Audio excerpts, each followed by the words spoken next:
This is a physical loading bar and it fills up as you work. I've been on a search for productivity hacks, and that's when I discovered the Pomodoro technique. And it has completely shifted how I work. But what is Pomodoro?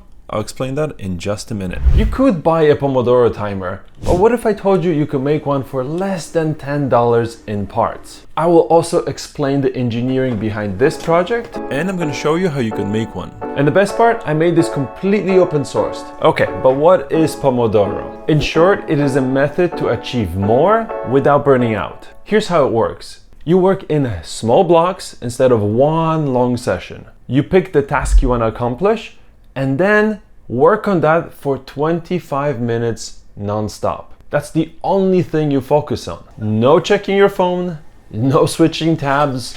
When the timer hits 0 or the bar fills up, like with this timer, you press the 5-minute timer and you take a break. Get up, walk around. Get that dopamine hit by scrolling for just a little bit, or do some pull-ups. Get that brain going again. And then when the 5-minute timer rings, you go back again, press the 25-minute timer, and off you go on a single task. The same task or a different task, that's fine, but you go back into that cycle.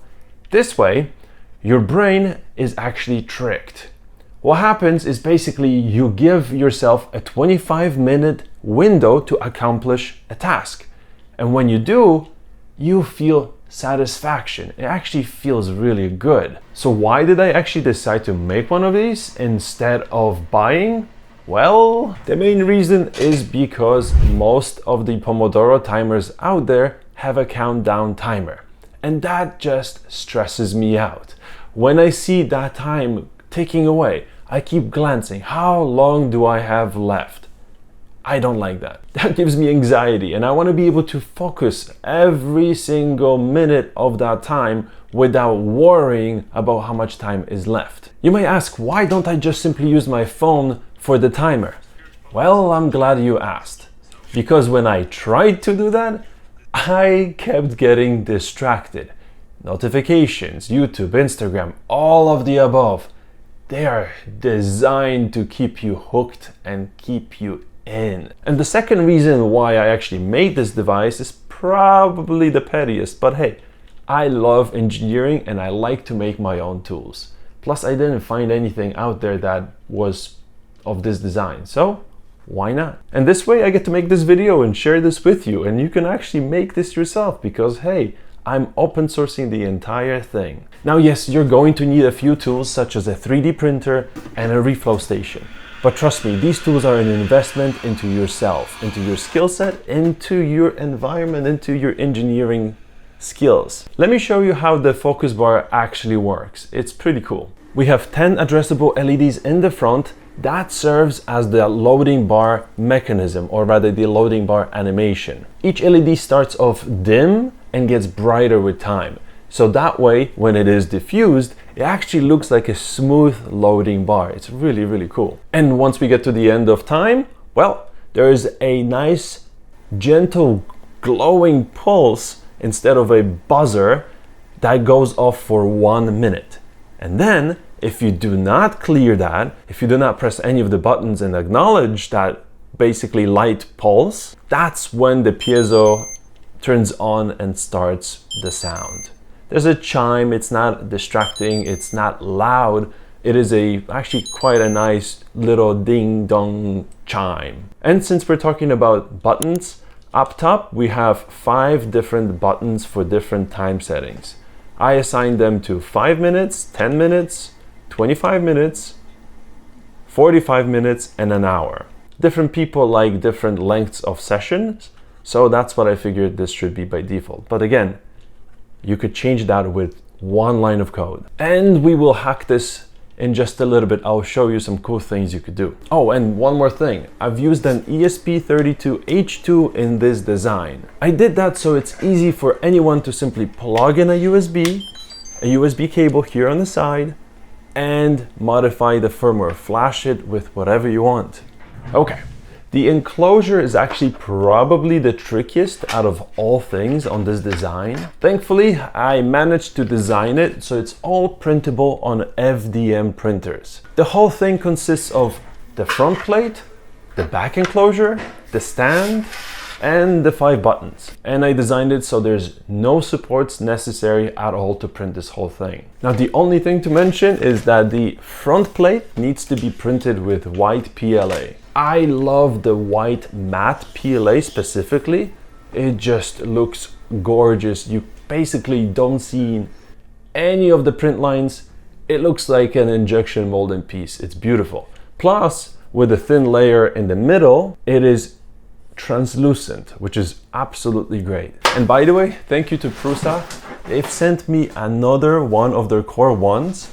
Now I have a full farm, which I basically utilize for printing my air cubes and my micro erasers. They just both finished printing the air cubes.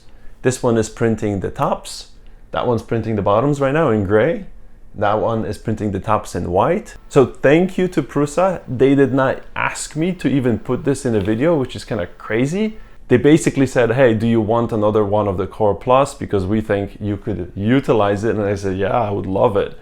So no strings attached, which is very rare. Thank you, Prusa. Oh, and by the way, if you want to learn more about the Air Cube, I'm gonna have that video as the end of this video, basically next up video. Anyway, the tricky thing about this enclosure was actually dealing with the light leaks.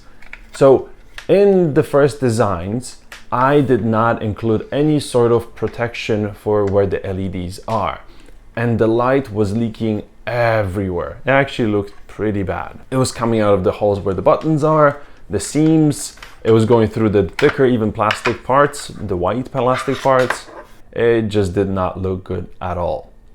So the way I solved this was with basically a rim around where the diffuser portion of the whole entire enclosure is. I also made a second version of the PCB. I lifted up the LEDs just a little bit to basically match where the actual bar is. This in turn completely eliminated the actual leakage, and it made the diffusion look even better, a lot smoother. It looks really, really good. Anyway, for the back, I decided to print in gray. It just looks beautiful with the contrast.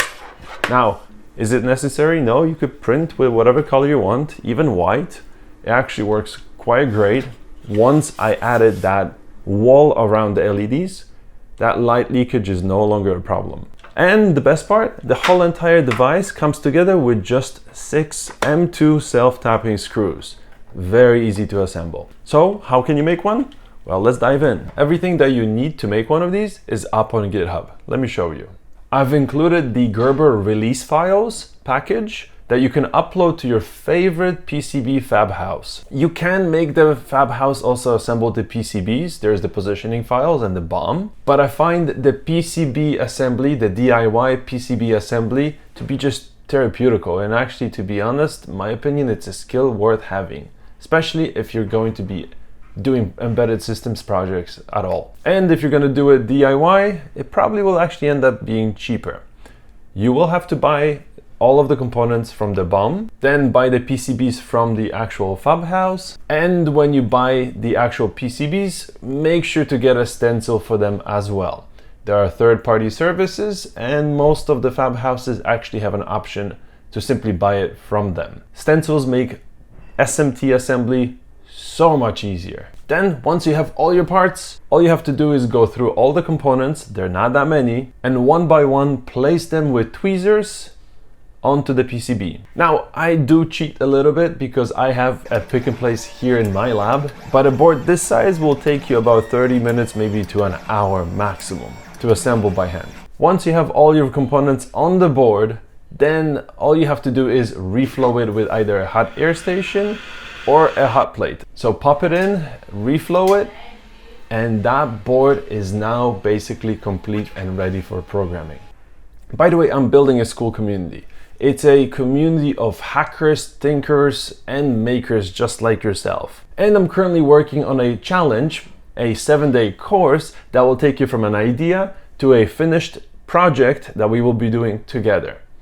7 days and you will understand the basics of how to put together your own first PCB. I'm basing the entire course on a project that will be very similar to what we're making here today, except it will be even cooler. Let's just say it this way, you might be able to play some simple, fun games.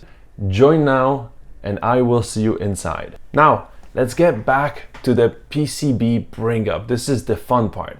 This is where we might actually see some magic smoke. But if you have assembled everything according to the schematic and the layout, well, then you should be able to simply plug that PCB in. And you should be able to program it without issues. And the best thing, you can actually program this without compiling the firmware. You could simply grab the binaries from the GitHub repo, run the IDF loading tool, which is web-based and it's super cool, program it and watch the device come alive. So let's hack this a tiny bit. Here's how you can change the colors of the LEDs. Simply change this one value and boom, your color is no longer green on the loading bar, it's now blue. You can also easily change the duration of each button press. For example, we could make this one just be 1 minute or 5 or 10. All you need to do is change one line of code. The only caveat here is that you will need to recompile the firmware. I have a full guide on how to install the IDF tooling and compile it for the micro eraser. Now, it is the same chip, it is the same chipset. That guide fully applies, so you could check it out in the link below. This device lets me actually accomplish more, and that's why I'm sharing it today with you. If you've been watching this channel, you know I like electronics and a tad bit of productivity hacks. I have a lot more content coming, so subscribe if you haven't, and I will see you in the next one. Thanks for watching. Bye.